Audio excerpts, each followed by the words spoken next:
यदि इस चैप्टर को ठीक से समझना चाहते हैं तो बहुत ज़रूरी है कि आप अकर्मक क्रिया और सकर्मक क्रिया में अंतर को बहुत ठीक से समझे रहे हैं। उदाहरण के तौर पे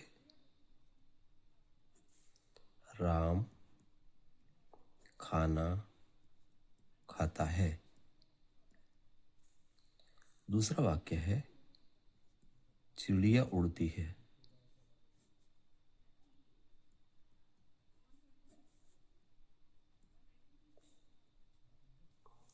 इन दोनों वाक्यों को ध्यान से देखिए। अगर आप जानना चाहते हैं निश्चित रूप से कि अकर्मक क्रिया किसमें है, सकर्मक क्रिया किसमें है, तो सबसे पहले प्रश्न को देखते ही, वाक्य को देखते ही अपने आप से सवाल पूछें, राम क्या खाता है ऑब्लिक किसको खाता है। क्या ऑब्लिक किसको। प्रश्न कहाँ होगा?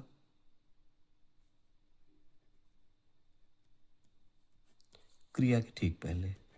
जैसे राम किसे खाता है ऑब्लिक क्या खाता है।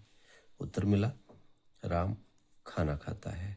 और ये जो खाना है यही आपका कर्म है। यदि राम क्या खाता है, राम खाना खाता है। और जैसे ही ये मिला ये हो जाएगी सकर्मक। ठीक। अब इसका दूसरा वाक्य था चिड़िया उड़ती है। आप पूछेंगे चिड़िया क्या ऑब्लिक किसको उड़ती है। कोई उत्तर नहीं, कोई उत्तर नहीं मिला तो ये किस प्रकार की क्रिया हो जाएगी फिर? उड़ना, आकर्मक। हमेशा ध्यान रखें, अगर आपने सवाल गलत पूछा या सवाल गलत जगह पूछ लिया, जैसे चिड़िया क्या करती है अगर आपने पूछ लिया तो आपने सवाल गलत पूछ लिया। सवाल गलत पूछा तो इसका उत्तर भी गलत मिलेगा और गलत हो जाएगा। आप कभी अकर्मक सकर्मक क्रिया नहीं पहचान पाएंगे। राम रात को खाना खाता है। ठीक। अगर आपने प्रश्न पूछा राम कब खाना खाता है, उत्तर तो मिल जाएगा लेकिन ये आपके किसी मतलब का नहीं है, किसी मतलब का नहीं है, ये फिर गलत हो जाएगा। आप अकर्मक सकर्मक क्रिया नहीं पहचान पाएंगे। चलिए कुछ और उदाहरण ले लेते हैं। जैसे वाक्य है सोहन जाग रहा है। दूसरा वाक्य है बच्चा रो रहा है। अब इसमें प्रश्न पूछेंगे, प्रश्न क्रिया के ठीक पहले आना चाहिए। तो सोहन क्या जाग रहा है ऑब्लिक किसको जाग रहा है।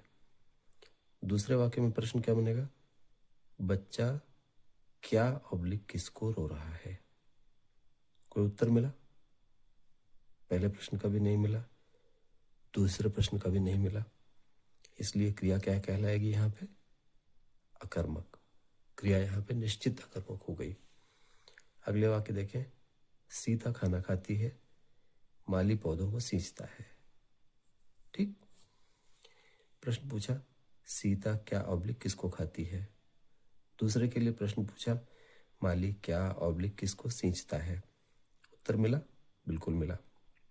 सीता क्या खाना खाती है, माली किसको सींचता है, पौधों को सींचता है। दोनों का उत्तर मिल गया है हमको। ठीक। तो क्रिया क्या कहलाएगी फिर? सकर्मक क्रिया कहलाएगी। अच्छा, इसके साथ एक और चीज हम जान गए, वो ये है कि जो हमारे उत्तर थे खाना और पौधों, यही दोनों इन वाक्यों में हमारे लिए कर्म है।